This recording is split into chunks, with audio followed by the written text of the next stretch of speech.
For the lenses, right? Yeah. I'm Dave, and there's John. Here, play. Welcome to Retired Time Productions. Alright, so this is my Foxeer Aero V3 camera review. And this is what came in the mail right here. I'm actually looking at the bottom of the box. And this was the Foxeer Aero V2 right here. So just looking at the specs side by side, I think you can see they're very close. I'll just go through some of the specs so we can see the differences. So I think they're both the same on these specs as far as the resolution. The OSD voltage is a little bit higher on this one. This goes 5 to 40, and this one was 5 to 36. No, 35. 5 to 35, so not a lot of difference there. I think the CCD type is the same, 1/3 inch Sony Superhead 2. That's the same on both of them. The lens type happens to be the same on both of them. They're both 2.5 millimeter lenses. As you can see here, 2.5 right there and 2.5 on the other. And IR blocked on this one. This one is IR sensitive because I actually ordered it that way. I didn't get this one free. I actually ordered it. So I chose IR sensitive just to get a little more light when in darker conditions, because sometimes I fly in the evening. Okay, so that's pretty much the same as far as the specs go. Very, very similar. And of course this one is going to be orange and this one's going to be blue. The new one is blue. So let's get it out of the box. Oh, by the way, they gave me 3 of these straps. That was nice of them. So 3 Foxeer battery straps. Here's the camera right here. And as you can see, it is blue. Now let's just get the old one out for comparison. So compare the V2 to the V3.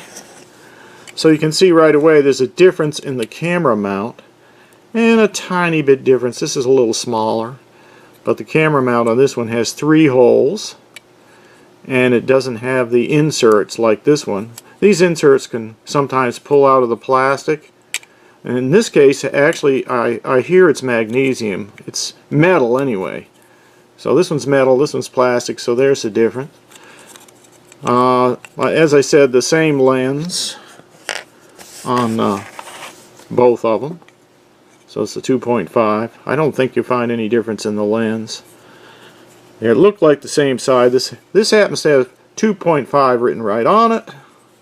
So there they are. They're very similar, except this one's plastic and this one's metal. Okay, looking at the back, you can see the voltage pinouts. So the voltage pinouts are identical, so they're going to work the same way. This one, you remember, if you watch my other videos, this one would accept the 3-wire cable that works on the other cameras like the HS1177. The 3-wire cable could still go into these and work, and it's the same on the new one. Okay, so pretty much the same, and of course they both have the OSD on them, so you can see the voltage, a timer, and put a name on them. Okay, let's see what else is in the box. Instructions, of course. Just open that quick. So this shows you how to use the menus and all. That's pretty nice that they included that, how to use the menus. So we got that. The other one had that too. Alright, now let's see if I can get the other stuff out. There's a little information card. Wouldn't call it a warranty card, but it does have their website on there. I'm sure they would replace it if anything went wrong. And let's get this box out. And okay, there's the lens cap. This has some plastic over it. I might as well just go take that plastic off and put the lens cap on. Alright, now see what's in here. Okay, so there's the bracket right there. Nice little bracket. And compared to the old one, I shouldn't say old, but the version 2, we have this bracket right here. That looks just like that. So there's the difference. and they're similar width, but you see the blue is a little bit smaller. Okay, put that away. Now, one thing I noticed, I did not get a menu board with this one. My sample, for some reason, didn't have the menu board. I don't think that's normal. Most people do get a menu board with it, so I don't know what happened there. Maybe they left it out. I don't have it anyway. But there should be a menu board and some wires, and I'll just show you what it would look like. Remember, this is just a sample, so they probably just forgot to put it in. But you should get these two cables here, and I can unplug that. So there's the menu board. You should get one of those, but it's the same as, it'd be the same as the V2. They just work the same way. And one of these cables for FPV, which has the extra watt audio cable here for the microphone, and the sort of purple wire for a voltage sense. If you're not going to sense the voltage that's already on this cable right here, the red wire would be the voltage. Instead of using the battery voltage here, you could run this wire to your flight battery or something to measure that if it wasn't the same as the voltage going to the camera. So that's pretty good. So in closing, I just want to say that one small difference is the microphone. This one had a microphone hole right in the front right there. This one does not. The new V3 does not have the microphone hole like the V2.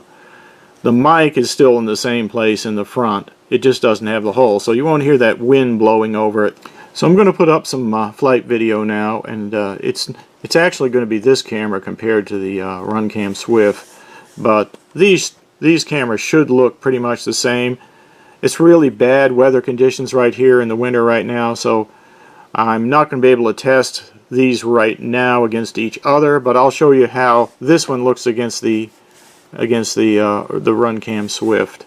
And since these cameras are so similar with the same settings, I expect they're going to look the same. They're HS 1177s, basically knockoffs of that, so they should work great and do a fine job for you. Okay, let's just cut to the flight footage and then we're out. Thanks for watching.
So the following are just my opinions.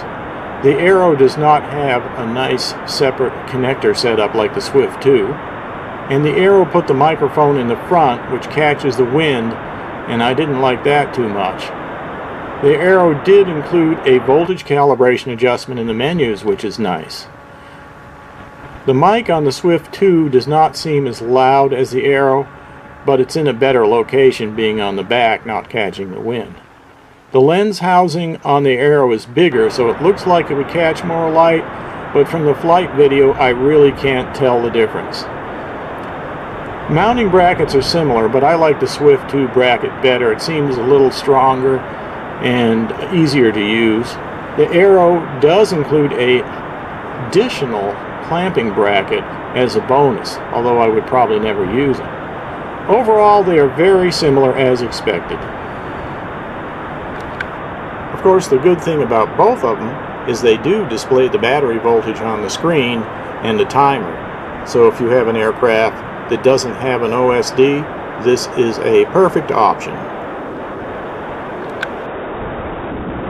Let's go over the main settings that I used on both cameras for the flight testing. So here's the settings, and you can just take a screenshot of this or pause the video